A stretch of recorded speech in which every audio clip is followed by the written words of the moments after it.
Niklsun here, and welcome to Coming Soon Movie News with Niklsun. I'm your host, and on this show, every Monday, Wednesday, and Friday, we'll be going over all of the day's movie news and going over what it means for the production in general, such as casting decisions, trailer announcements, director announcements, things like that. So, without any further ado, let's get started with today's Hot Topics.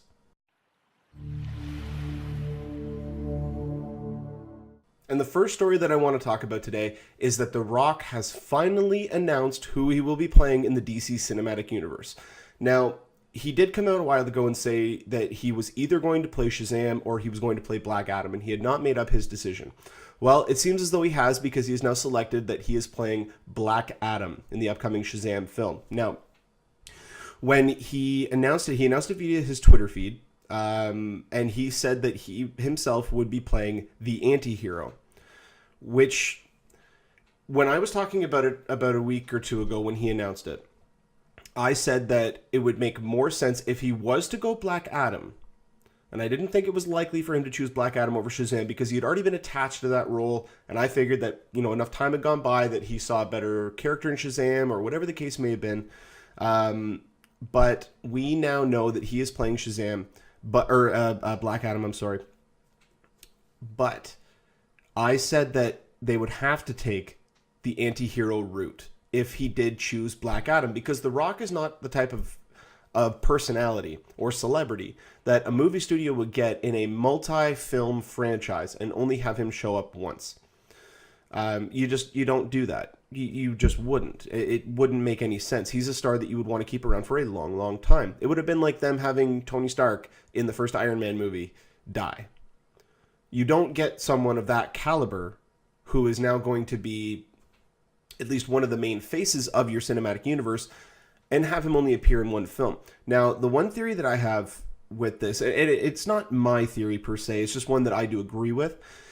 And I have a feeling that Black Adam is not only going to be in the Shazam film as one of the antagonists, not the primary one, but one of. But I also have a feeling that they are setting him up to be the villain in the first Justice League movie. Now, having somebody like Black Adam be the type of villain, there's a couple of things with this. One, it frees them up to use characters like Darkseid later on, or Doomsday, although we've been hearing rumors that Doomsday's appearing in this. And if they do that, again, I've said this before, if they do include Doomsday in this film, then he needs to be set up in this movie. He cannot be the villain in this film. He needs to be set up, maybe even show him near the end, or even throughout the film, and then have him be the primary villain in another film later on. You got to use him over more than one film because he's such a dynamic and unique character. Same goes with Black Adam. He's the type of character where you do not use him once. He basically is the exact same type of character as Shazam. The difference is he doesn't have a moral compass. He doesn't care what he has to do in order to get the job done. If he has to harm a lot of people, he has to harm a lot of people, but it's to get the job done. That's his kind of his viewpoint on a lot of things. And I think this is a very fascinating type of character for someone like The Rock to try to portray.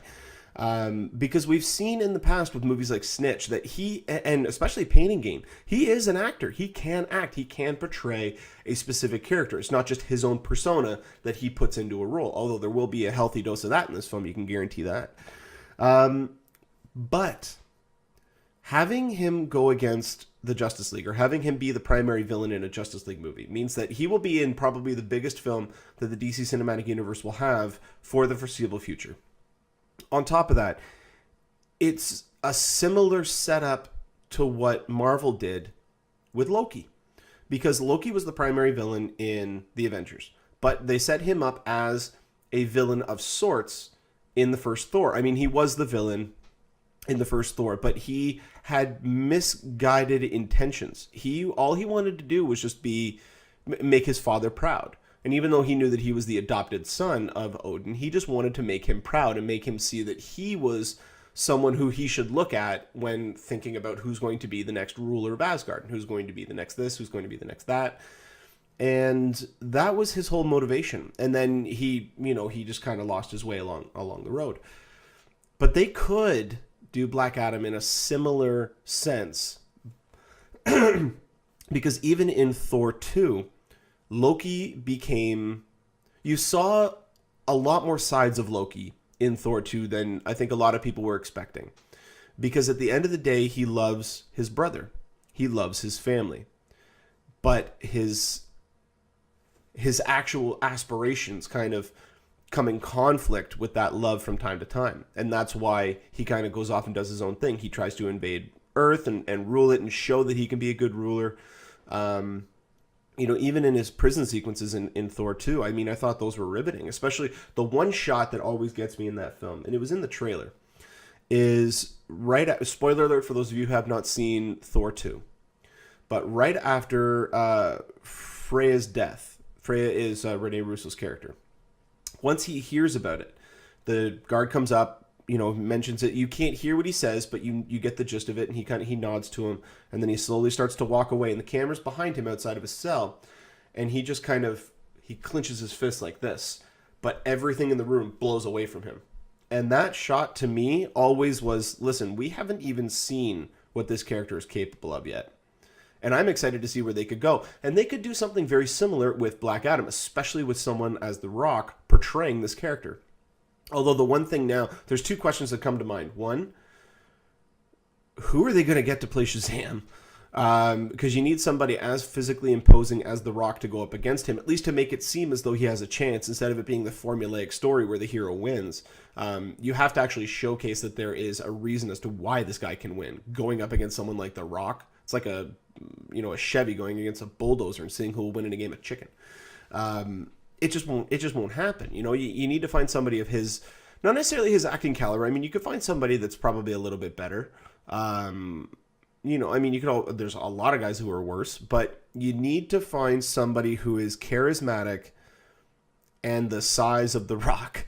And that is a very short list. And off the top of my head, I can't think of anybody right now who I would choose to play Shazam. That, to me, was also the reason why I thought that he was going to play Shazam, because there's not anybody out there that I can think of that would go toe-to-toe with him. I mean, the only one, we've already kind of seen it, and it's Vin Diesel. But Vin Diesel is now part of Marvel.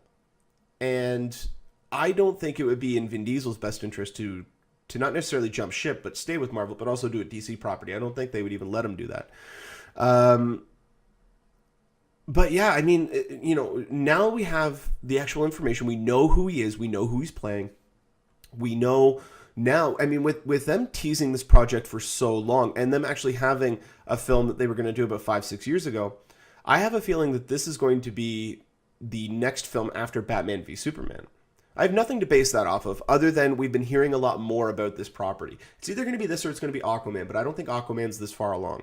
And Wonder Woman's definitely, they're going to wait for after Justice League to do a Wonder Woman film. But yeah, I mean, I'm getting really excited about this. This actually will delve into my next story as well. But God, I mean, who are they going to get to play Shazam now? I mean, they're definitely not going the route where Shazam is just going to be Shazam the whole thing. They are going to have Barry Batson there as the kid, and he is going to transform into Shazam when he is needed.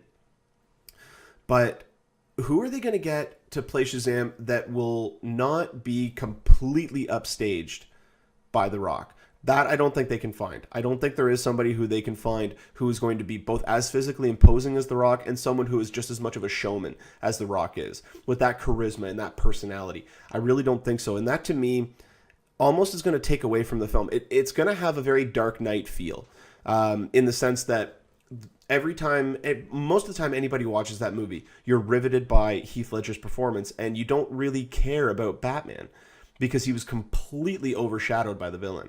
Not necessarily just the character, but the portrayal of Heath Ledger in that role. And I think the same thing could potentially happen with Shazam. And that's one of my fears about it. But at the end of the day, outside of The Rock playing this character, we know nothing about this film. Nothing. Just the little tidbit he said about playing the anti-hero, which I really do like. That doesn't mean we can get him for more films, but we don't know anything about this property yet. Anything.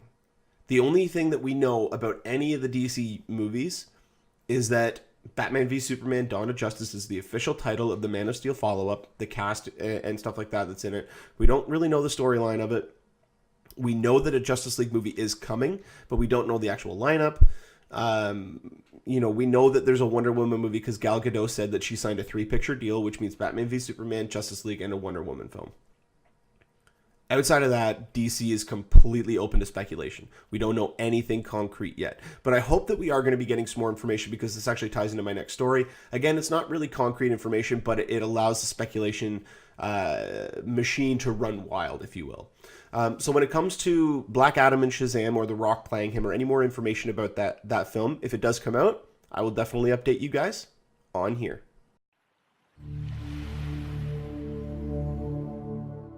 Like I said earlier, this next story does tie into the one that I was just talking about.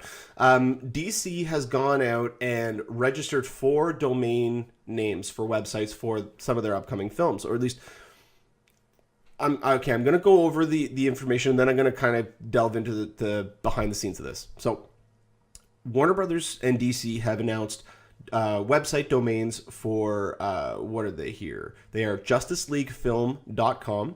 They are shazammovie.com, wonderwomanthemovie.com, and aquamanmovie.com. Now, we know for a fact that they're making a Justice League movie. We know they're making a Shazam movie because The Rock just announced that he is playing Black Adam. And we know that we're getting a Wonder Woman film because, like I said in the last story, Gal Gadot has come out and said that she has a 3-picture deal, one of which is going to be a standalone Wonder Woman film. The 4th one on here is the Aquaman movie. Now, we already know that DC is moving ahead with an Aquaman film in some capacity. We know that they have their, onboard writers working on a script, they've got 2 guys working on 2 separate scripts for the film. Now, this could mean a couple of things. One, it could mean that they have a lot of faith in a pitch that was given to them. But there's 2 different roads that they could go down with that pitch. And so they have 2 writers working on those stories. I have a feeling that that's very likely because Aquaman, especially in the New 52, has become a badass character, especially with the likes of someone like Jason Momoa playing him. I mean, there was concept art that just came out when Jason Momoa was offered the role of Drax in Guardians of the Galaxy. We now have concept art that shows us what he would have looked like. To me, he would have been a much larger Drax because the dude's like 6'45". Like he's insanely tall. And he's also built, I mean, looking at him as Khal Drogo on Game of Thrones, you could really see the guy's size. But he would have been a much taller Drax. And I think, I don't know how much that would have stood out, but that's kind of beside the point. With all of these things, studios register domain names for films all the time. And they do this mainly so that when and if they do move ahead with that film, they have the proper website. It's not going to be, DCShazamMovie.net because they didn't get there in time. No, they got ShazamMovie.com well ahead of anybody else trying to buy them up because a lot of people do that. A lot of people will go and they will buy up these domain names because they're expecting that the studio is going to want to go to them and say, listen, we'll offer you X amount of dollars for your domain name. And they'll go, sure, yeah, come on, bring it in for sure. I only bought it for $50. You guys want to offer me $1,000 or $10,000 or $50,000 for this? Absolutely, I'll take it. But yeah, they do this all the time. And I'm almost certain that I remember hearing about this right after Green Lantern came out, that they had Green Lantern 2. They had a couple of different subtitles for it. They did it with The Hobbit as well, when the rumored subtitle of the second film was coming out, Desolation of Smaug. They registered like 12 domain names, and they were all variations of how you would have spelled that. It would have been, Hobbit, Desolation of Smaug movie, Hobbit, the Desolation movie, Hobbit, Desolation.com. They did all these different things. And it was just so that they would be able to secure those domain names when and if they did officially launch that site. Same thing goes with this. We know that they are doing a Justice League film, a Shazam movie, and a Wonder Woman movie. We're almost confident that they are going to be doing an Aquaman movie somewhere down the line. But that property could fall apart. They could have somebody come in, Chris Terrio, the guy who is writing both Batman v Superman and writing Justice League, he could wake up one morning and have this unbelievable pitch for Justice League. Go back in and say, listen, this is actually the lineup that I would like to have because I have this great idea. It fits in with everything that we've already set up in the other movies. And here it is. And it's this big, awesome, epic action everything you're going to want in this movie. And the studio could say yes. And Aquaman could not be a part of it. You know, it could be Green Lantern. It could be Flash.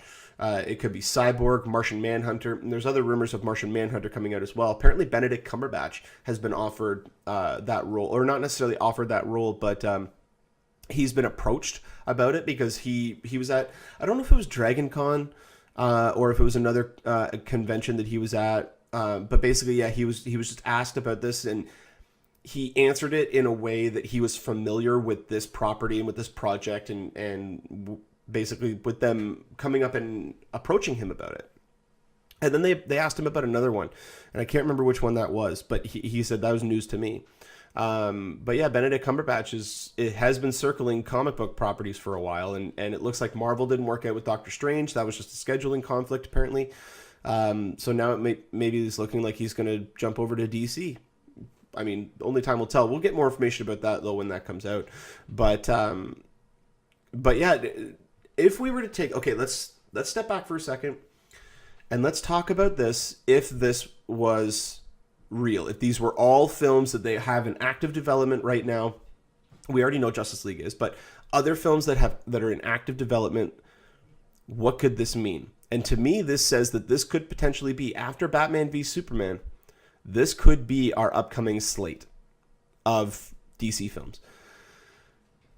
I mean, when these are listed, they're not in no particular order, but looking at the dates, looking at the progression of these properties, and looking at when we might want to see these characters, when DC may want to unveil them, I have a feeling of this.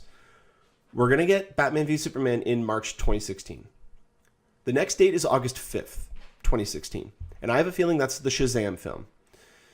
And the reason that I put that, a lot of people have said, well, they could, because they're doing Justice League back-to-back, which they still have not officially confirmed, although it's almost common knowledge. Just like Jason Momoa playing Aquaman, it's pretty much common knowledge. But to me, Shazam coming out first means that if they do go along with that theory that I have, where Black Adam is actually going to be introduced in this film, he's going to be one of the antagonists, but seen more as an anti-hero, leading into his main appearance in Justice League. That's why I think this is likely, and I think that Shazam is one of the first ones to come out. Also, that report that Nikki Fink sent out had Shazam as the second film. It was out in July of 2016. So then moving this to the first week of August, that's not a shocker at all. That makes a lot of sense. If I'm not mistaken, oh no, they didn't have the exact date. It was just July. I thought it was the end of July, which meant bumping it up a week just to, shove it in the face of Nikki Fink. I thought that was kind of funny. But yeah, Shazam being the first one on August 5th, followed by Justice League on June 23rd, 2017. A lot of people are pretty sure that that's going to be the date for Justice League, especially if they are filming it back-to-back. And but mind you, filming back-to-back is one of the only things that makes sense about this. They got such a large production, same director, same writer, primarily the same cast. Just continue on filming with that as long as they are ready, and they will save so much money on the production. But anyway, after June 23rd, 2017 being Justice League, November 17th, 2017 is the next release date. And I see that being the Wonder Woman film. Because we know that we're getting Wonder Woman shortly after Justice League, or maybe not necessarily shortly after, but they're going to want to capitalize on getting the first standalone female superhero film out first. Sony has already come out and said that they want to have a female-led Spider-Man related film out in 2017. They have not given a release date yet. Marvel is also toying with either a Black Widow or a Captain Marvel film. And sources apparently are accurate in saying that Captain Marvel will be appearing in some fashion in Age of Ultron, but whether or not it's just going to be a glorified cameo. She's not going to be in an action sequence or anything like that. But which studio is going to make it out first? And I think that they're not going to compromise on Justice League, and they're not going to do a Wonder Woman standalone film before they reintroduce her in Justice League. They're not going to do that. The only other thing would be Aquaman. And I put Aquaman as March 23rd, 2018. And the reason that I did that is because originally I thought it was going to be the 2017 release date. But looking at the other properties that are coming out and what other studios want to do, I'm fairly confident. I'm almost willing to put money down on this, that Wonder Woman will be one of the two 2017 release dates that DC has planned out. No doubt in my mind about that. which means Aquaman's going to be probably the next one out the gate. And the reason I think that they're also taking a little bit of time with Aquaman is they want to see how his response is, how people like him, whether or not he's viewed as a badass, which if they're going based on the New 52 and using Jason Momoa, I don't think there's any fear of that whatsoever, as long as it's not campy. And I don't think we have a worry about that either because of this whole no jokes policy that apparently DC is employing. And I don't think that it's a no jokes policy. I think it's a no light humor, like no light tone, no Guardians of the Galaxy. Basically, they don't want a movie to appear as though it's like Guardians of the Galaxy. They want it to be similar in a sense to the Dark Knight movies or Man of Steel, because Man of Steel had a very similar feel to Dark Knight. But if this is indeed our lineup, they're starting on the right foot. I mean, to me, this is the right way to do it because these are the more recognizable names. Also, I just have to preface with this as well.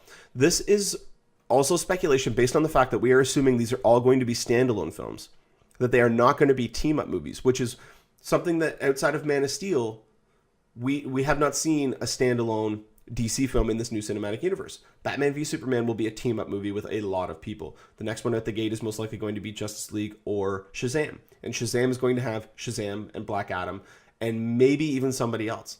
They may seem to do that. DC is looking at trying to differentiate themselves from Marvel, and in doing that, doing team-up films would be the smart play. But again, it's so far out to really be talking about this, or at least to be talking about it with concrete information, that it's all just speculation right now. So again, going back to what I was talking about earlier, studios do this all the time with registering domain names. So this is more of a taking it with a grain of salt, but it is nice. It's fun to be able to speculate and to be able to talk about what could be. And I actually have a special episode that I'm going to be doing sometime in the next couple of weeks about films that could have been, or films that might have been, which are basically movies that, very similar to The Death of Superman Lives, What Happened, which director John Schnepp is doing a documentary about. It's going to be about films that either got to production or just before production and then fell apart for one reason or another. And some of these properties are very, very fascinating. I've been following a lot of them and was very, very let down by some of them not coming out. But that's going to be another episode that I'm going to do in a couple of weeks. I'll let everybody know when that's going to be coming out. So keep your eye out for that.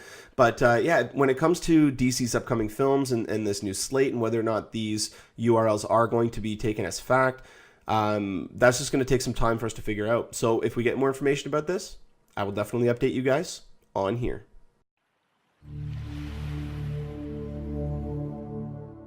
And this last story that I want to talk about today is in regards to writer-director Troy Duffy. Now, he is by no stretch of the imagination a household name. A lot of people don't recognize his name. Even fans of the films that he's done don't necessarily recognize his name. But he is the man who is responsible for bringing us the Boondock Saints. And the Boondock Saints, the first one, is one of my all-time guilty pleasures. I have so much fun with this movie. Overall, it's not a great film, but oh my God, is it endearing. It's one of those movies that when you're watching it, you're glued to the screen. You're sucked in. You can't look away from it.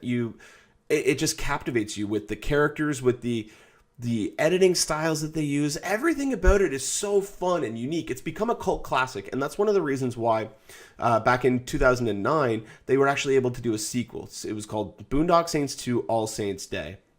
And the sequel wasn't as good as the first one. I will admit that, and I think most fans of the original will admit that as well.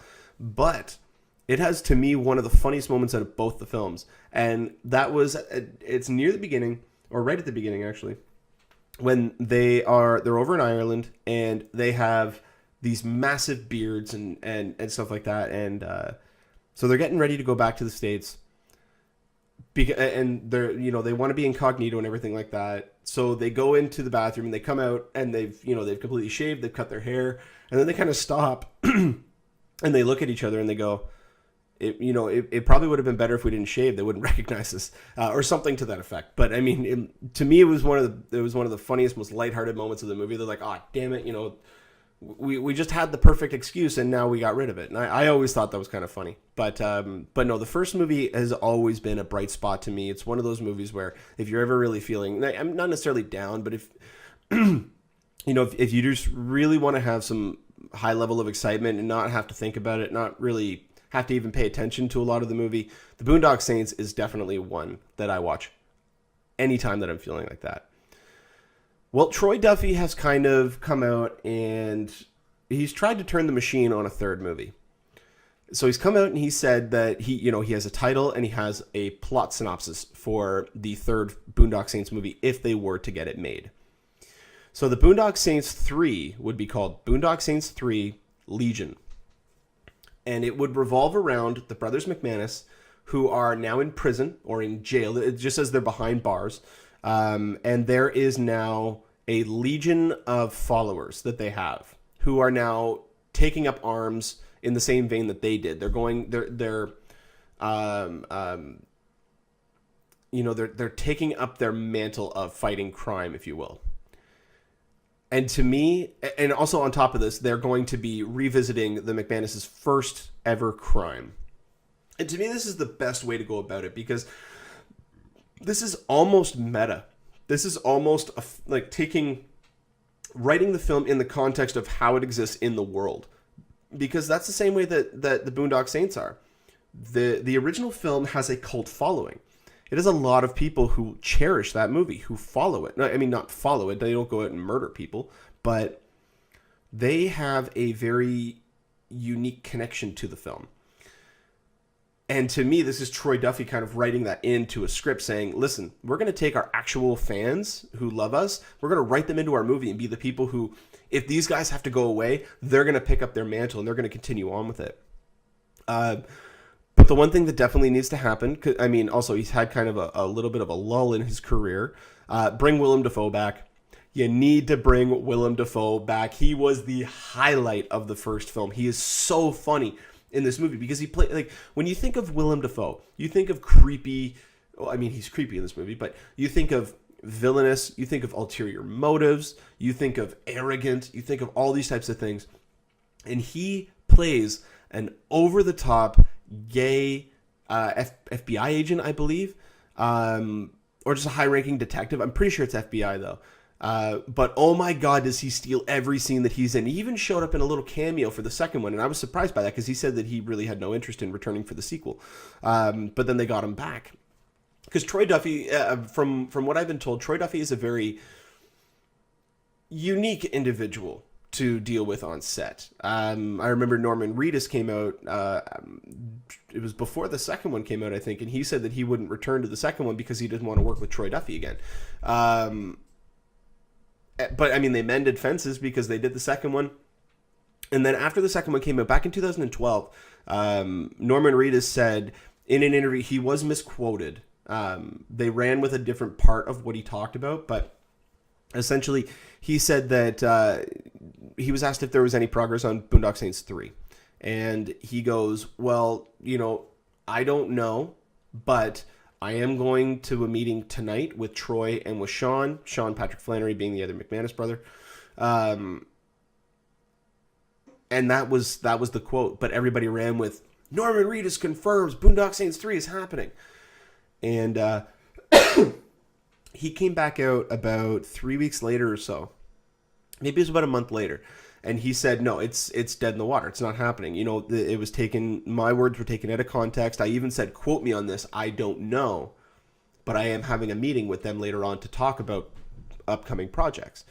And so, I mean, it kind of got lost in the shuffle.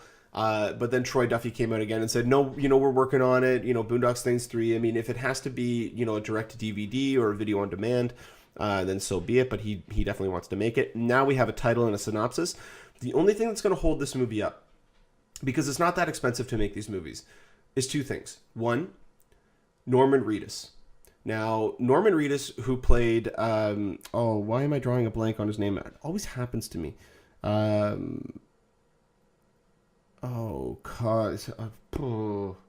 Anyway, I'm sorry, I'm forgetting his actual character's name. But he now plays Daryl on The Walking Dead.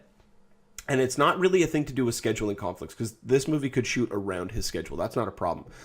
It's going to be whether or not he wants to come back to this film, because he has had a ginormous career resurgence. Well, not even a resurgence, because he was never really big to begin with. But he has had a big exposure increase because of The Walking Dead. He's not in all that many more properties, but his kind of stock level has risen. And it's whether or not he's going to be that type of guy who says, yeah, I'll come back and do it for this price. If you can't do it, oh well. And at the end of the day, you really do have to kind of respect actors for having that kind of opinion, because it is a job. I mean, some of the actors do it for fun, and they've reached the point in their career where they can choose the project that they want to choose. Norman Reedus is one of them now. He is at the point where he does have the ability to have some say in the properties that he works on. Sean Patrick Flannery, on the other hand, is not. He has spent the majority of the last decade or so, well, I mean, not necessarily the last decade, but probably the last 6 or 7 years, at the bargain bin in Walmart and video on demand and straight to DVD movies. Like, I remember I just watched a movie. It's now one of my guilty pleasures because I actually kind of enjoyed it, for how terrible of a movie it was. But it's on Netflix, called Mongolian Deathworm. And he basically plays this American who is in Mongolia, and he's searching for the tomb of Genghis Khan. And the myth goes that Genghis Khan's tomb has these ginormous worms, or these gigantic worms, who are protecting his burial ground. But this oil refinery, or whatever it was, they actually built their massive refinery on top of where this tomb was. And they actually discovered it when they were excavating out the area in order to put in the interior part of the building. And so that's what set these worms loose. And oh my God, is it bad. But it's one of those it's so bad it's good movies. Like, the special effects are really terrible. The acting is pretty terrible. Actually, pretty terrible is being nice about it. But yeah, that's where he's been for the past, several years. He's been there. So coming back to a property like this, I definitely think he would jump at the chance. It's just going to be Norman Reedus as to whether or not he wants to do it. And this is all under the contingent that a studio is going to back this film. Because the first one it didn't make its money back, but it became a cult following. Or it had a cult following after the fact. The second one came out, as far as I know, it bombed as well. It didn't make a lot of money. Which means that if they do a third go around, it will be video on demand. Video on demand is much larger than it was back in the day. It's kind of the new wave of direct to video. But yeah, I mean, I could see this happening, and I'm going to be one of the people who's waiting in line for this film because I love this franchise, and this is the type of franchise where it's just fun. It's just fun. It's not meant to be high art. It's not meant to be anything else. It's just fun. It's not for everybody, and I will be the first to admit that. I know a lot of people who don't like the first one, and I can understand it in a sense. I think they're all crazy, but I can understand that there are projects out there that people just won't like. But, I mean, the sounds of this movie, the fact that it's going to be called Legion, having a legion of followers, picking up their mantle and going after all this crime, to me, that sounds awesome. And I definitely think this property could work. And I hope it does work. And I hope Troy Duffy is able to convince the right people, or the powers that be, that this is a film that should be made. Even if it's just direct-to-video or direct-to-DVD. It still should be made. Put $5 million into it and put it on home video. And you'll make back, 5 times that. But yeah, I mean, I hope it happens. I really do. This is a franchise I love. And if we get more information about Boondock Saints 3 or any project that Troy Duffy is working on, because I definitely want to check out any other things that he has done. He hasn't done a lot.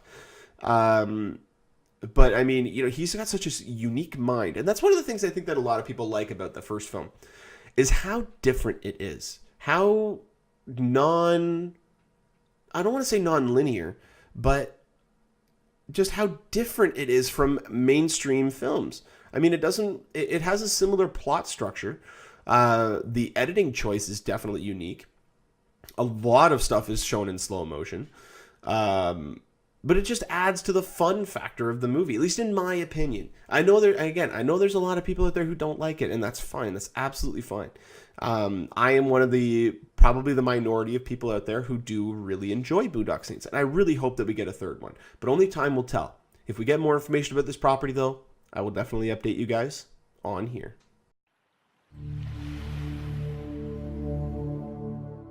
Well, that'll do it for us here at Coming Soon Movie News with Niklsun. Thank you so much for watching. You guys have been a great audience. Go ahead and click the subscribe button there in the bottom corner. You can get updates whenever we post a new video. You can also find me on Twitter at Niklsun, Niklsun, for all of your movie updates. You can also find us on our Facebook page at facebook.com/movie news with Niklsun. And at any point in time, if you guys have a comment or a question you would like to have discussed on every Friday episode, you can either put a comment in the comment section, or you can email us at movienewswithniklsun@gmail.com. And until next time, you guys enjoy the rest of your day. Take care.